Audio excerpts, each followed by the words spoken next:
Hello and welcome to Building Tomorrow's Insurer, where we explore the cutting edge of insurtech and digital innovation in the insurance industry.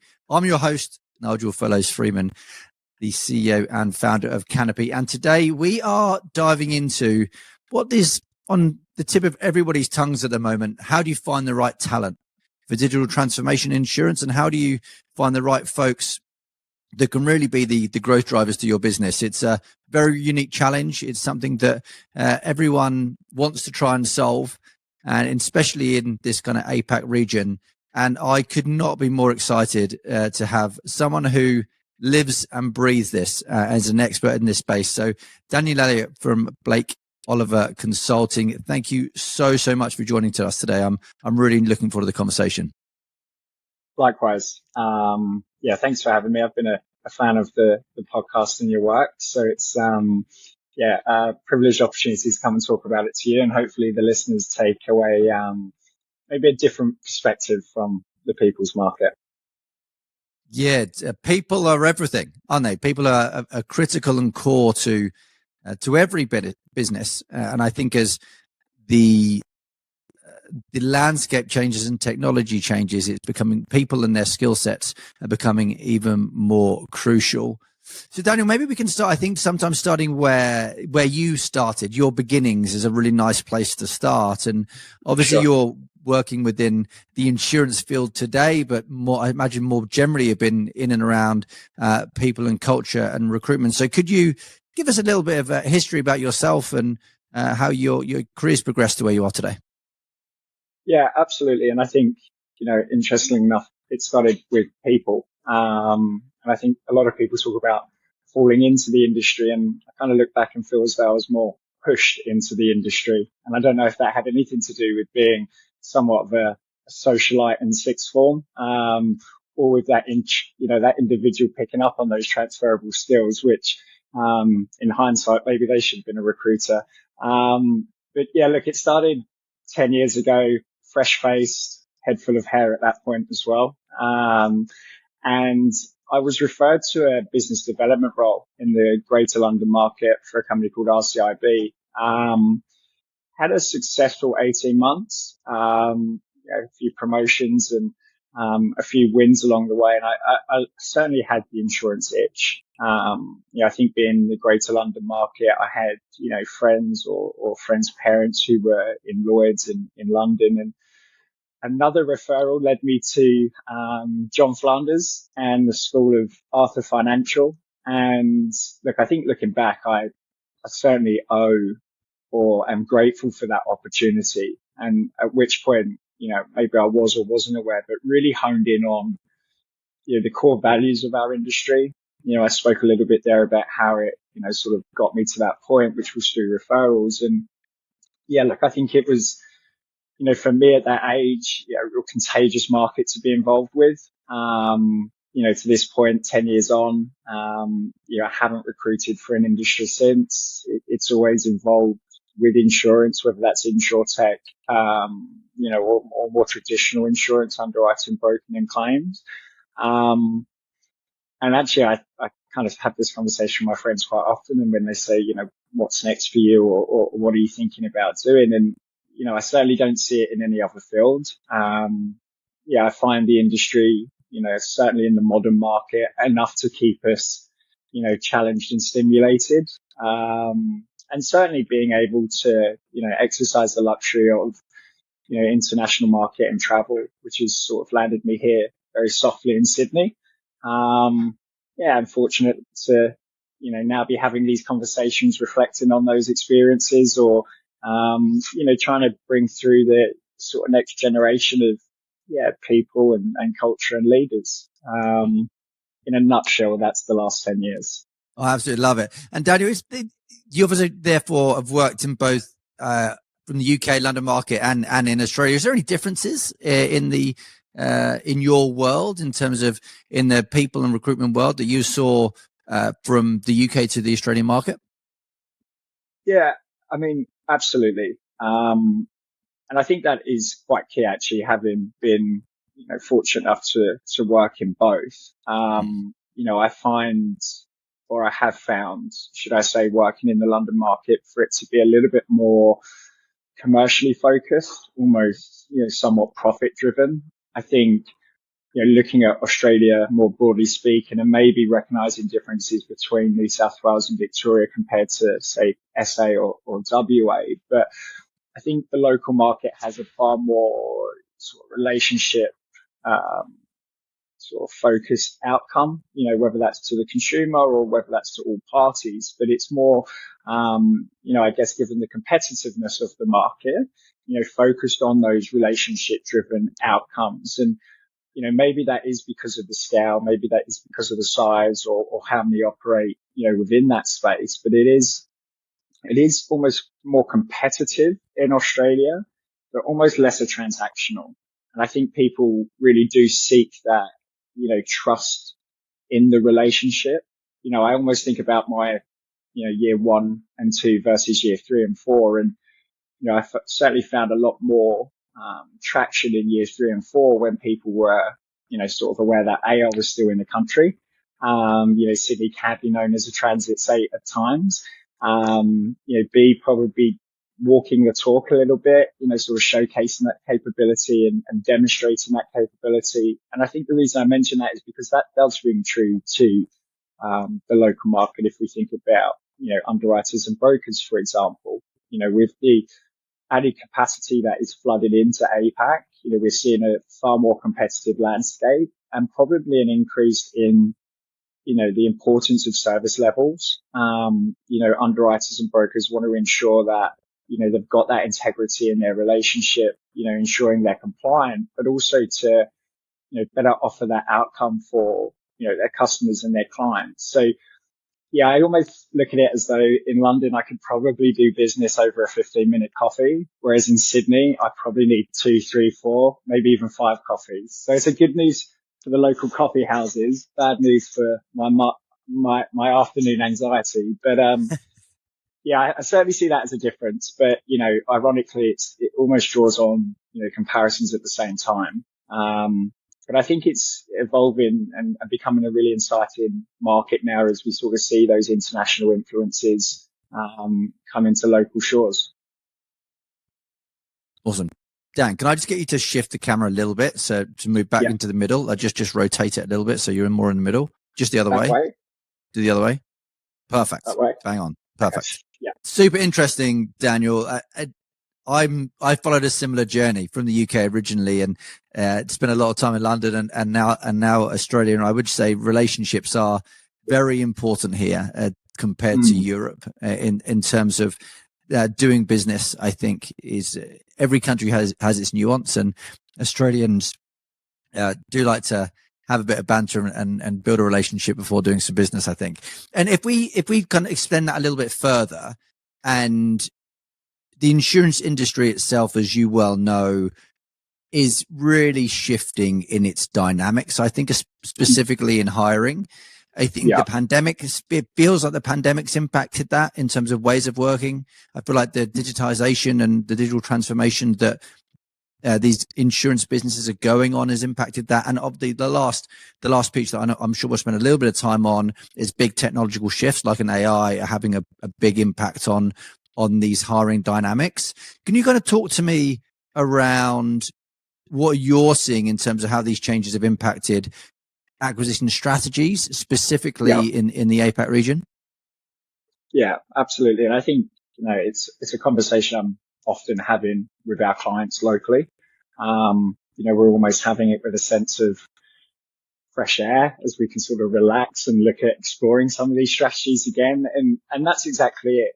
I think immigration, and travel has been re-enabled, which naturally offers an abundance of opportunities locally when we realize how connected, the Asia Pacific market is. And I think, there was a time for a long time in which these strategies were restricted.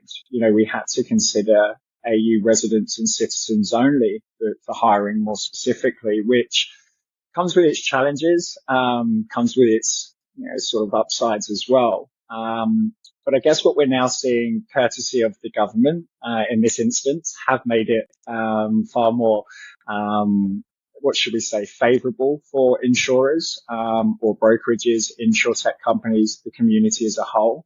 They have relaxed criteria. They've mitigated a number of cost factors. They've enabled longevity. And I think in turn, what that's enabled is HR and talent and recruiters to start broadening that remit again, and actually to start encompassing APAC within their hiring appetite. Being able to consider applicants from Singapore, for example, or Hong Kong, or even wider than that. I think I've noticed recently an influx and activity of curiosity from the UK and Europe again. I think now we are starting to see that the way Australia and other countries have dealt with the pandemic and what that has then enabled for moving forward, I think that's eased some concerns. I can speak anecdotally about some of those challenges, but I won't.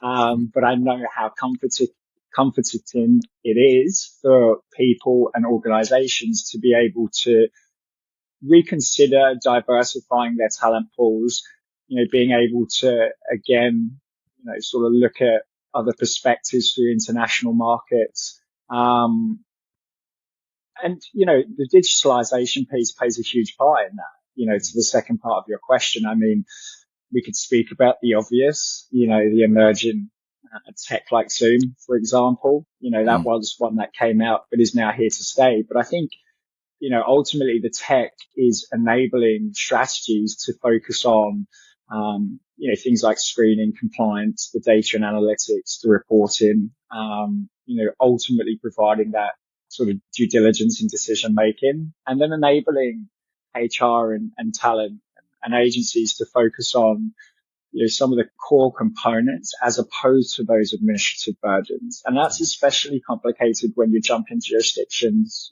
things like police checks come to mind, for example. But as we start to see, and I say again, the influx in activity, it's really important that we condense that data, that information, that process to enable these conversations to take place. And then at that point, we can start to utilize the channels. And, I think Australia, more broadly speaking, has always been, in favor of migration, not without its challenges.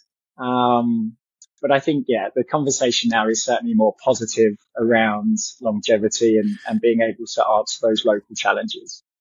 Yeah, I do think that what we've seen is there is a reasonable impact in government policy and government stability in immigration.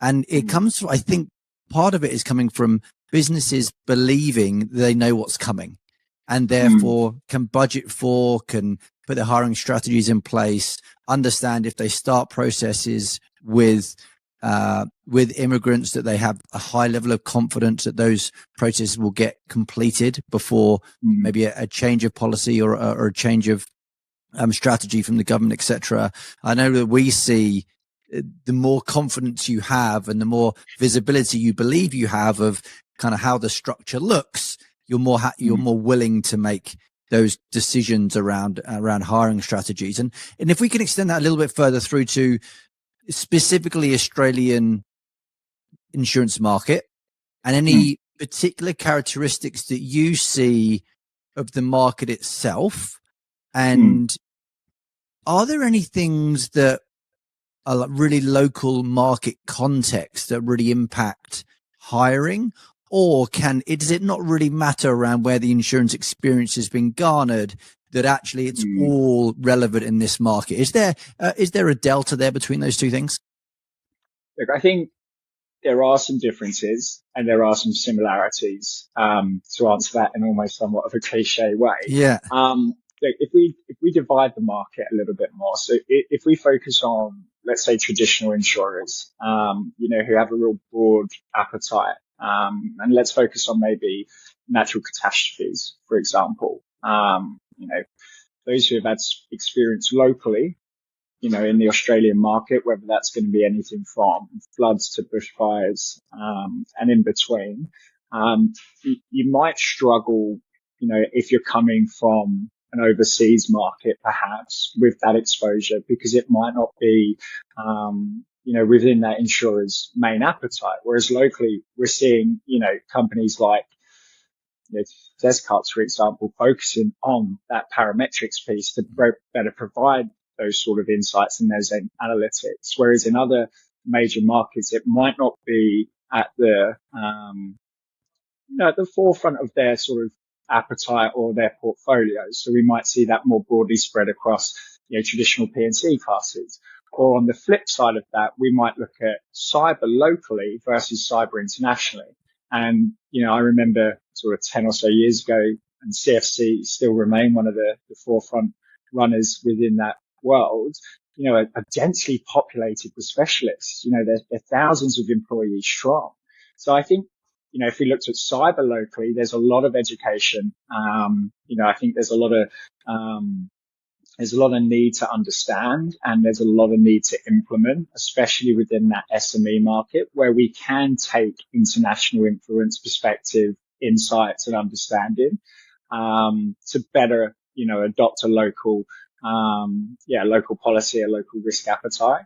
And I think there are two, sort of obvious examples. I think, from my perspective, through hiring and experience of working with traditionals through to, modern market players, that no, I think, if we're able to, really communicate and, sort of really practice that DE and I piece and, we've got the right human capital in place, then, we really should be able to, understand that different perspectives can help enable, better outcomes. And especially for markets like Australia, whereby, we are still, very much developing. We are going through huge transformations, whether that's through claims, underwriting, digitalization, all of the above. I think it's important that we can, sit around the same table, ultimately pulling in the same direction, but sort of challenging each other on those perspectives. And I think that communication piece is key. I always sort of advocate for the people, but, ultimately we are not going to progress without people. We are struggling for people. So maybe we should just look to have that sort of open-minded approach to, understanding what goes on across the pond and why they do things the way they do and what lessons have they learned from that and how do we then, foreshadow that for our local market and what might that mean for us. So, I think it's in a roundabout way. Yes, not without its challenges, but certainly something we're seeing success with. And going back to our earlier talking point, courtesy of the government enabling, sort of longevity in these relationships and not a transit solution and not a short-term solution, but something that actually we can plan 5 years in advance for. I thought I was having a conversation with Matthew O'Sullivan, who's the Chief Underwriting Officer at Zurich, in a few weeks ago. And he mentioned something really interesting on this talent piece, which was his view was that actually he's trying to hire more and more for soft skills because he can teach underwriting to any of these new employees. And so that was his primary skill set. When you're looking at who you're recruiting for, are there any specific skill sets that you're really seeing insurers ask for? Interesting conversation, actually. And I think this was almost alluded to on the round table that you hosted last week, and sort of future generation of underwriters. And, are we almost losing out on the future generation through the automated processes that we're embedding? And, interestingly enough, I certainly see some differences, having recruited for the Lloyd's of London market and graduates, 10 years ago compared to, our team and also myself giving that guidance to companies locally. There has been a shift. I can't sort of turn an eye to the requirements around numerical and statistical, degrees. I think, there was a time in which, actuaries weren't working as closely with underwriters and the whole sort of soft skills, gut feeling, was still something we prioritized in decision making. We have turned that corner. Interestingly, a number of the agencies and syndicates like agile underwriting, for example. And, I know Robin would always, he'd always want to talk to the communicative actuaries of the market, and I think that's a coming together of two skill sets. But yeah, I certainly agree with Matthew, and I listened to him on the roundtable as well, and agree. I think, with the right communication and the right culture and, the right non-bias, we are able to, better develop underwriters and through, those frameworks and guidelines that are already structured. It certainly helps when we're looking at more specialized areas. Excuse me. Like, actuarial pricing, for example, there's certainly a requirement to have, a mathematical either interest or capability. Ironically, I have conversations around VLOOKUPs and pivot tables and quantifying data without any idea on how to do it myself. So I think there certainly needs to be a level of, confidence and capability when it comes to some of those more technically demanding roles. That being said, from a compliance perspective, we look at broking, for example, and there will need to be certain qualifications to give advice. Whether that's something that, you need to come from a graduate background or not, I'd probably argue. I think insurance, and maybe we'll come on to talking about this a bit later on, but, insurance is an industry whereby in some verticals you don't really need to come with that educational piece, and it isn't prerequisite. I think there's probably a lot of work we can do with the future generation in the industry to help better educate those entry level talent pools. But, if I look back at, some of my friends who are still now 10 years into the industry who didn't go down the university route, who didn't have, some of those more institutionalized tick list requirements, and have gone on to be great underwriters and brokers. But I think in summary, it will depend on where within the market you're operating and, either from a legal or a compliance or a confidence perspective, how likely you are to be able to fulfill those requirements. Interesting. If pulling that thread and continuing down that conversation, attracting talent, there's the talent that you want, and then there's having the ability to be able to attract the talent.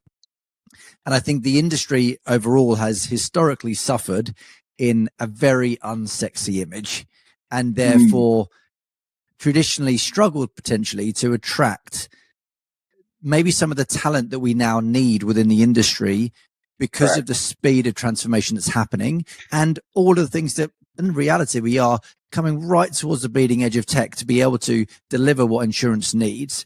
And there's, I think, and look out and say, and conversations that I have with up and coming young folks, is it an industry they get excited to go and work in?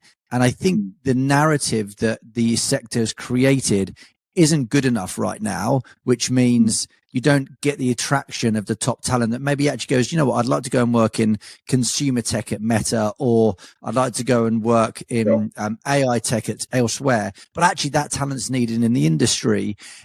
Is there anything that you've seen any of your clients do that are like these, if you do these three things, that really helps with attracting great talent, especially the technological talent that the carriers and MGAs and insurtechs need to drive over the next kind of 5 to 10 years?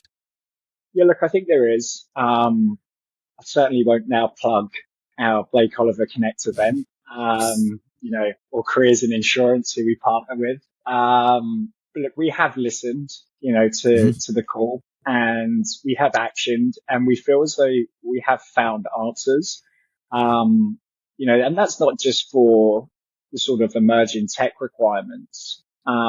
This is across all facets, from traditional through to, and again, it comes back to what we were talking about through communication and education.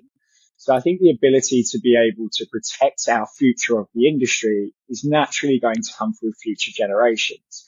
Now, I think what's quite interesting is that, typically, and I spoke about mathematics and actuarials and pricing and analytics, I think the ability to be able to go into these talent pools, educational institutions, future generations, and talk through, the job today, the job tomorrow, the internal mobility opportunities, the likelihood of transferring your skills, and speaking anecdotally, as we've tried to encourage.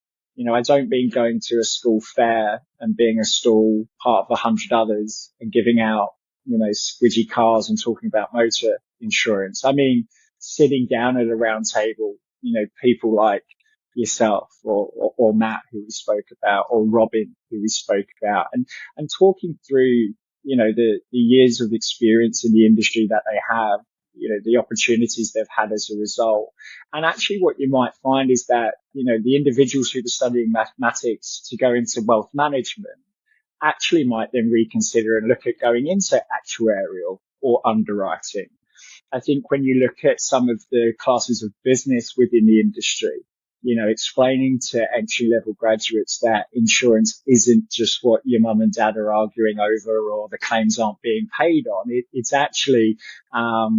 actually drone insurance in warfare. It could be, around, political risk and violence and current affairs. It could be around, cyber and CrowdStrike. These are things that, the modern market are encouraged by and interested in. And I think it's our job ultimately to enable, these conversations to take place. And that's a difficult place to start for organizations, especially on the smaller scale. I think that message to market has to be, contagious. And I think it ultimately is through individuals who are currently leading that space. But as I said, I think locally we've seen a huge influx into those graduate programs. I think we've seen a huge investment into that educational piece and that development piece in-house. And I was having this conversation with an insurer more recently around how do they get involved. And I kind of just said, take your pick. There are schools upon schools, there are communities. I think we typically see it within those larger insurers, larger brokerages, your Aons, QBE, your Zurichs, densely populated programs. But being able to maybe link, insurers to agencies, having that collaborative rather than challenge community, would certainly, better enable these graduates or entry-level candidates or junior profiles to understand more about insurance and insurtech, for example. Can we talk a little bit about if there's a playbook in which you should follow, whether you're leading recruitment in a carrier or you're a founder of an insurtech or a growing MGA agency, you want to attract some talent. You can obviously use a bunch of agencies who do a job. Is there anything in terms of you would just have a conversation with someone who came up and asked for you some advice of these are the 3 or 4 things that would be really good kind of playbook actions to do in creating a recruitment strategy for you to attract the right talent? And the reason I asked the question for a bit of context is we obviously really approach this a little bit in the content game. And just kind of last week, I got a couple of emails from folks at Melbourne Uni who are doing data science and graduating this year, asking if they can look at jobs. I got something last week as well from someone in the UK, an actuary graduate who's wanted to come into this market. And I think our content was the hook for them to find us. But I'm interested in if you've got any 3 or 4 tips for someone to go, actually, these are 3 or 4 things you can do to have a better profile to recruit the right talent.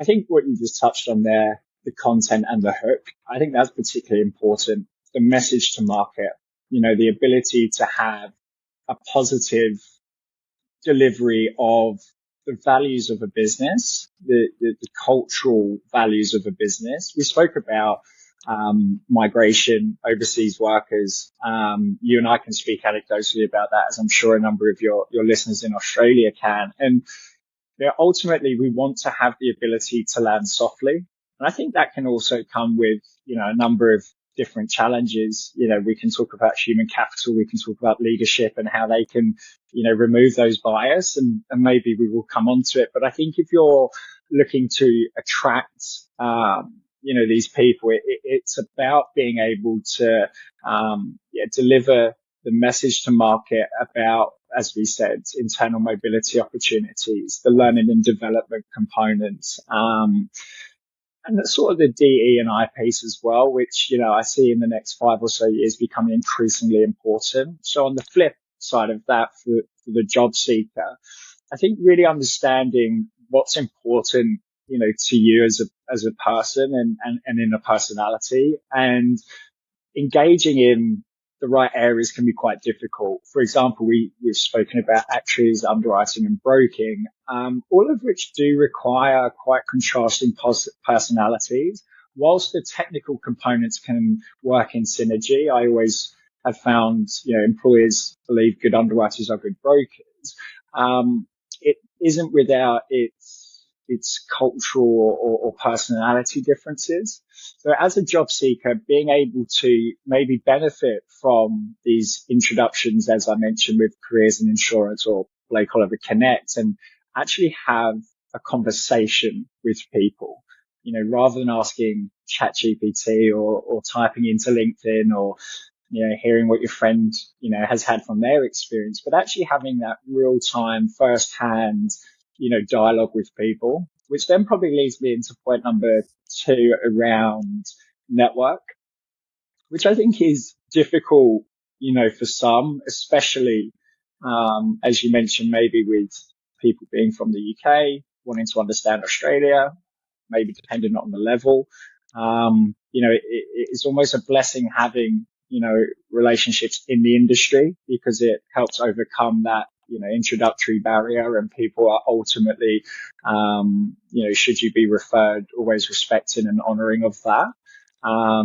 If you don't have that, LinkedIn will certainly help you. So will recruiters. So being able to have conversations with those who specialize within, your desirable markets. There will be agencies who work cross-class, covering all verticals. There will be some, or recruiters more specifically, who focus in specific areas. So I think being able to develop that network, whether that's organically or whether that's through, your own sort of energies and being a little bit brave. And I think, ultimately that would lead into the third point, which is being proactive.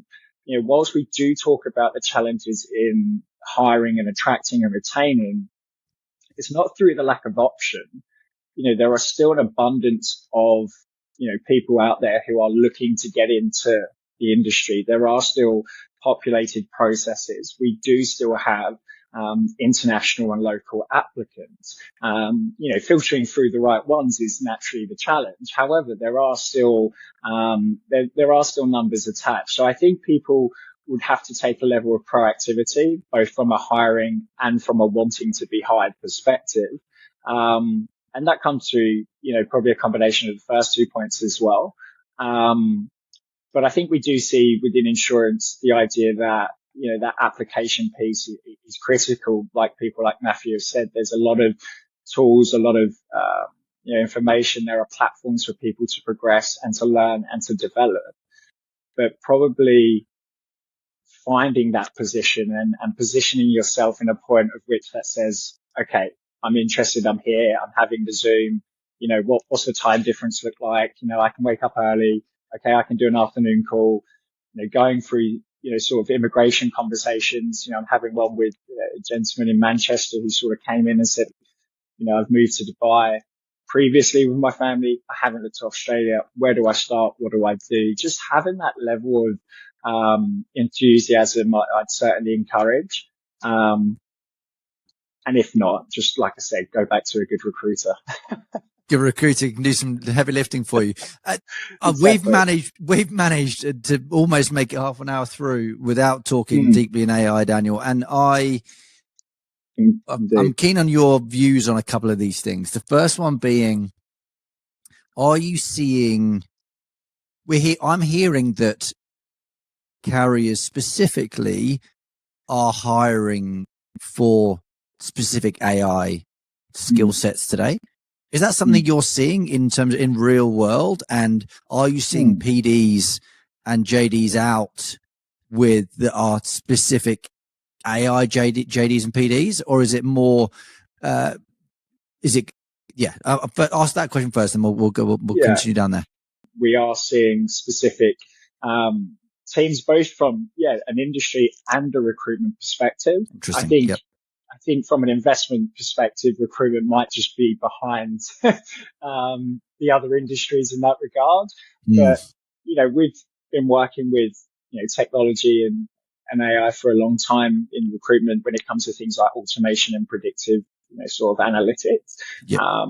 I think when we look at insurtechs versus insurers or the carriers, as you said, I think QB is a really good example of this, sort of building these innovation labs, and bringing that in-house and being able to sort of combine these communities. Yes, there are, of course, two different markets here, but I've certainly noticed that some of the more legacy built institutions, some of the maybe more local Australian organizations are going through heavy change and transformation projects, and as such are now positioned on what the future of the modern market might look like. So yes, we are seeing some more technical requirements. We are focused and trying to be competitive with banking and finance and other leading financial services competitors. Again, I think it comes back down to that education and that communication piece, and being able to understand what longevity and careers might look like. I think it is equally important that we balance those sort of hard technical with those soft skills as well.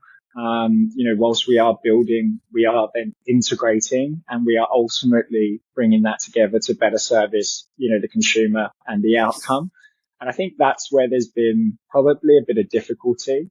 Like you said, it's far more attractive if someone can code, to go and have a conversation with Meta than maybe it is, no disrespect to Aon, who are a client, Aon, for example. But in saying that, as the industry continues to grow, as I said, capacity floods in from overseas, and we look at the competitiveness and the demands and service levels. We're going to require, more machine learning, more artificial intelligence, more cloud-based solutions, and everything in between. And hopefully we just have the number of individuals to help with the growth appetite, because it is demanding. And I think, again, going back to immigration and migration that we spoke about, coming from maybe UK, America, Asia, Middle East, where it might be a little bit further ahead in some of these developments. We can pick up on that, and we can utilize that, and we can then almost fast track in some cases. So certainly seeing more demand and supply. And I don't think that's going to change anytime soon as the market continues to shift. Super, super interesting. The title of the pod, the title of the pod is Building Tomorrow's Insurer. And as part of that, when we're thinking about talent, it's really important for all those employers to be future-proofing their pipelines. And there's a lot of change, as there always is, a lot of evolving market demands that you've touched on. Have you got any recommendations to any of the employers of how to future-proof their talent pipelines? Yeah, I think almost touched on it a second ago, actually, and probably all encompassing. We need to leverage the tech. We need to understand, the AI, digital recruitment, with a view of streamlining the more mundane administrative tasks. The focus of recruitment is relationships. I always look at recruitment as an outcome. The actual process is a relationship. Recruitment just happens naturally. I almost say to people that I'm working with that I'm here to facilitate a conversation and encourage one. You will have that directly. And then ultimately we'll find destination, which is the recruitment piece. If we can adopt, consistent processes in the background to release and alleviate the burden of admin, I think that will certainly help. I think the idea of the diversity, fostering that inclusive culture from, top down, having the right leadership in place, to ensure that we are staying adapt to, industry trends. We require a level of adaptability, in recruitment, as we navigate some of these changes, and leadership's incredibly important with that. I think that will help in terms of partnerships and hiring practices as well. The other piece, which we haven't spoken about with recruitment and insurance, which usually comes into it, is the aging workforce. Mm-hmm. And with that in mind, succession planning is, something we talk about quite often.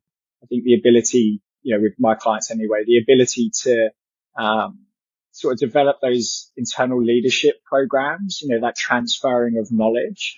And look, I think, the idea of flexible work arrangements and the virtual community has really provided a platform to exercise this. Excuse me. But I think, we really want to focus on, protecting, people and their aspirations, and their L&D desires, which should in turn create that, culture and that commitment, loyalty piece. I think there are probably a couple of pointers that I give advice to. Ultimately it's all encompassing. And I guess in summary comes through communication. I sort of draw on that as a key component, but it is somewhat concerning, some of the limitations that people might have on that piece around being able to talk and, being able to, voice concerns or voice, perhaps aspirations, for example. But the better we address, our leadership, our culture, our diversity, the inclusion components, we should see our ability to, attract, retain, future-proof, the employees and the professionals that we have in the market. Thanks, Daniel. I'm going to throw you a quick curveball here, and this definitely wasn't in the notes, so I apologize out of the gate. And I was listening to what you were talking. I thought a thought came to my mind. We've seen in big tech specifically, but broadly across a bunch of technology companies, acquihires happening in terms of some startups that haven't quite got to scale, but have got a bunch of talent, and they've been acquired by a larger business primarily for the talent. Sure. It's not hiding anything to say that a bunch of young insurtechs post their 21, 22 hype have got some struggles. And so we're starting to see some consolidation. Do you have a view? Do you think we're going to see some acquihires? I think we will. I mentioned QBE as an example, who, I've often had conversations with at insurtech meetups. I think more broadly speaking, in Australia, M&A is a huge conversation. I think the rationale is quite simple. No disrespect to the traditional insurers or the underwriters, but those within the insurtech community are a little bit more tech savvy. So I think they want to, what's the saying? Can't beat them, join them in some ways. Money talks, and ultimately what they've been able to provide is sort of this incubated environment whereby, yes, we are going to, merge this together, but almost in a sense of, a joint venture. Let's combine our resources. I think insurers can benefit, the more traditional brokerages or carriers can, benefit from the more, it sounds like a buzzword, but, the more agile practice.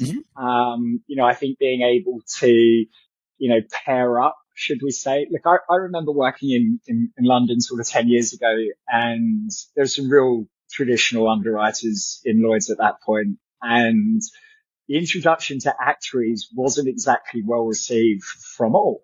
We've got, for argument's sake, James, who's recruited 30 years in a hard and soft market, who has that real, intuition, that gut feeling on what he should be pricing that policy based on his experiences.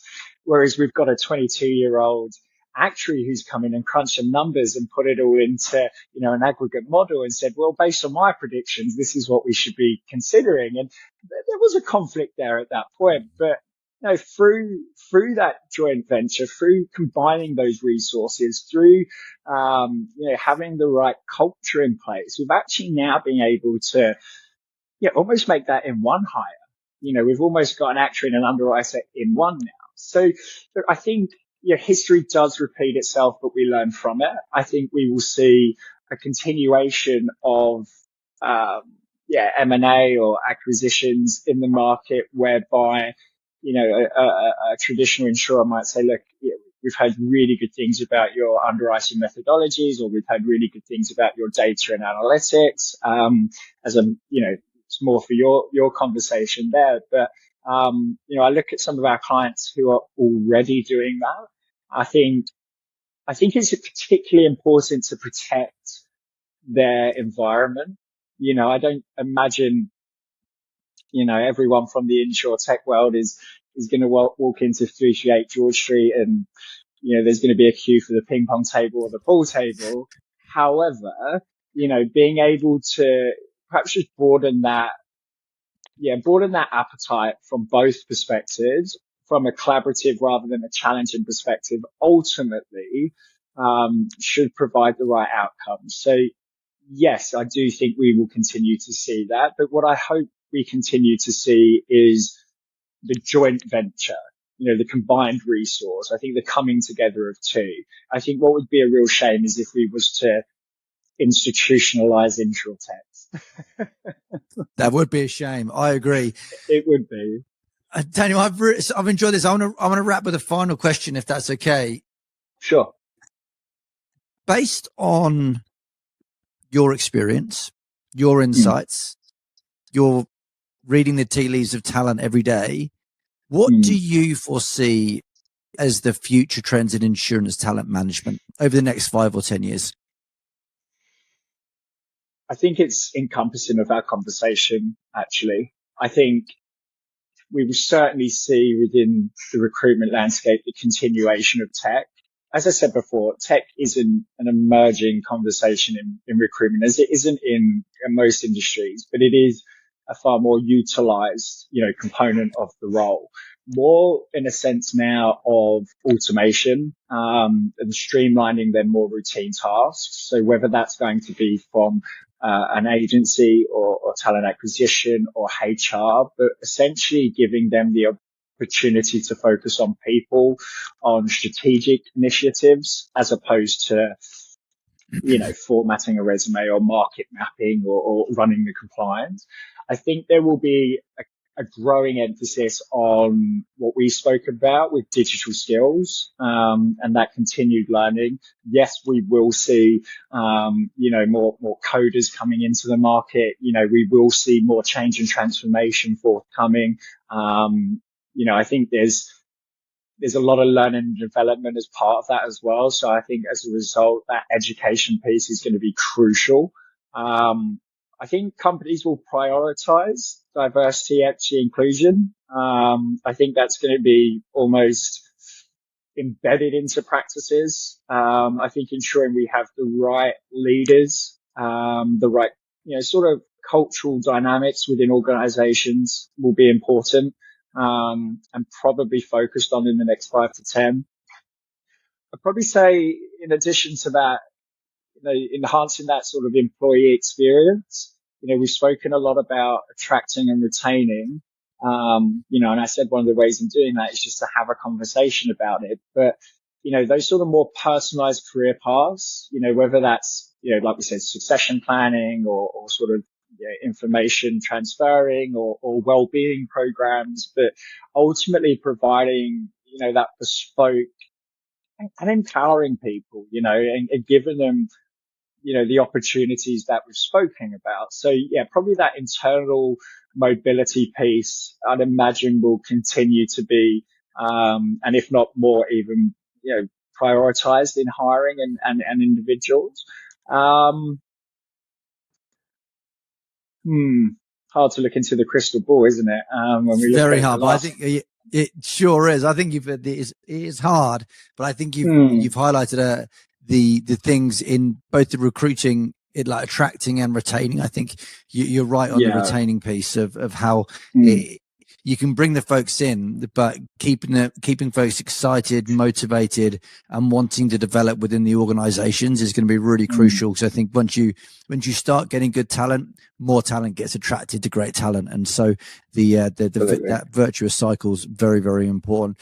Daniel, this has been the sometimes murky world of finding and recruiting talent is a hard one to understand, and you've brought a huge amount of transparency today, so I really, really appreciate it. I've really, really enjoyed the conversation, so thank you so much for joining us today. No, pleasure, and thank you for having me. I'll be sure to share the podcast, and hopefully people can listen and help move forward the industry. Totally. If anybody's listening who is looking to develop a talent pipeline or to find the right folks, this is going to be absolutely in the must listen. So thank you so much again.